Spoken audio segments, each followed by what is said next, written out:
Logo no início da sessão, o presidente da CPI explicou que não deve haver destaques ao relatório, ou seja, não deve haver votação em separado de trechos do parecer. Os senadores que discordarem do resultado final devem votar contra o relatório e apresentar um texto alternativo, que só deve ser apreciado se o relatório do senador Renan Calheiros for rejeitado. Destaques, não vai haver destaques.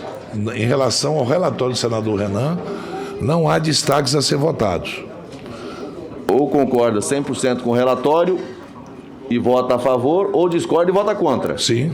Conforme o levantamento feito pela Secretaria da Mesa, não existem precedentes de aplicação da técnica de destaques em relatórios de CPI. Trata-se de um relatório, resultado de uma investigação feita e conduzida na sua redação pelo relator. Aquele que discorda do relatório rejeita e tenta votar e aprovar um relatório paralelo ou separado. A presidência da CPI decidiu dar uma semana de intervalo entre a apresentação e a votação do relatório final. Este prazo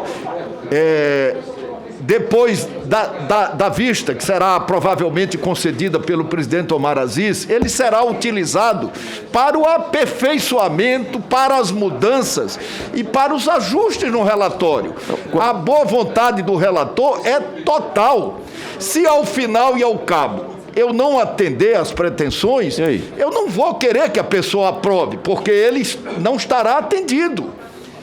E aí, em não aprovando, rejeitando o relatório, faz-se um voto vencido. O presidente designa alguém que faz um voto vencido. No dia da votação, os senadores que apresentarem o voto em separado devem ter 15 minutos para a leitura do relatório. O senador Marcos Rogério foi um deles. Ele afirma que Renan Calheiros usou o relatório como peça política contra o presidente da República. Ele também criticou a ausência dos governadores e prefeitos no texto final.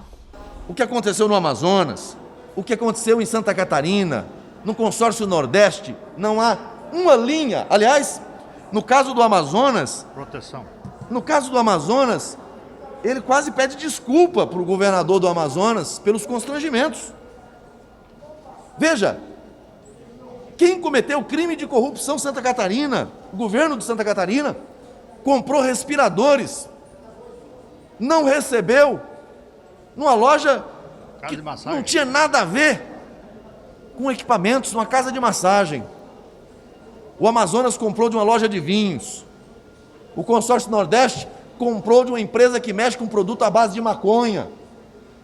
Não há uma linha sobre corrupção nos estados e municípios no relatório do relator.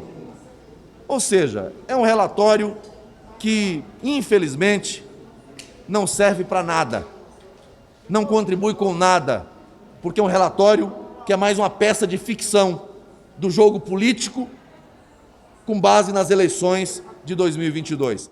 A gente tem conseguido fazer um enfrentamento com princípios, não com palanque político 24 horas instalado.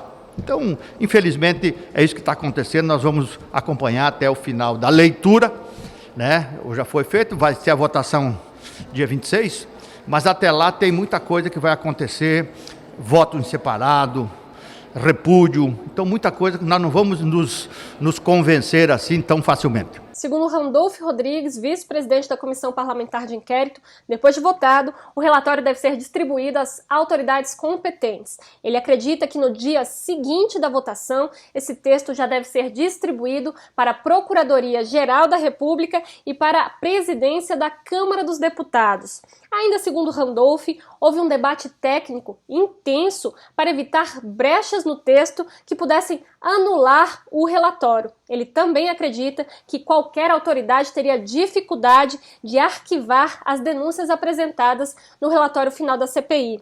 Ainda assim, ele já antecipa o que deve ser feito se não houver desdobramentos ao texto final da comissão. Ele também afirmou que deve ser criado um grupo de senadores para acompanhar o desdobramento do relatório e para entregar esse texto ao Tribunal Penal Internacional.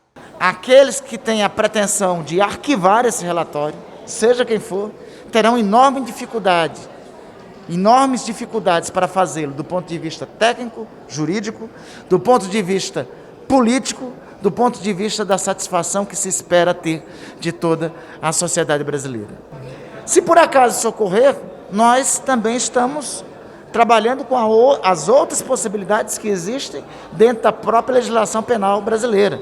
O Código de Processo Penal de nosso país dispõe da possibilidade da ação penal subsidiária da pública.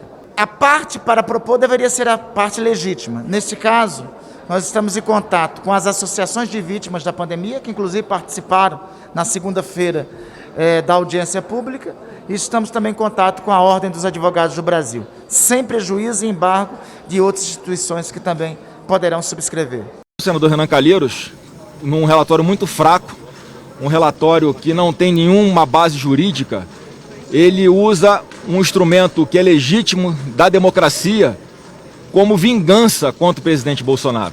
E a população percebe isso. Se ele tivesse feito algo de útil nessa CPI, a gente estaria discutindo aqui agora nesse relatório como ajudar a população, como amenizar o sofrimento e a dor daqueles que sofreram durante a pandemia. Então, para mim é muito tranquilo, a gente não tem como trabalhar para que nenhum trecho do relatório seja retirado, porque nada no relatório presta.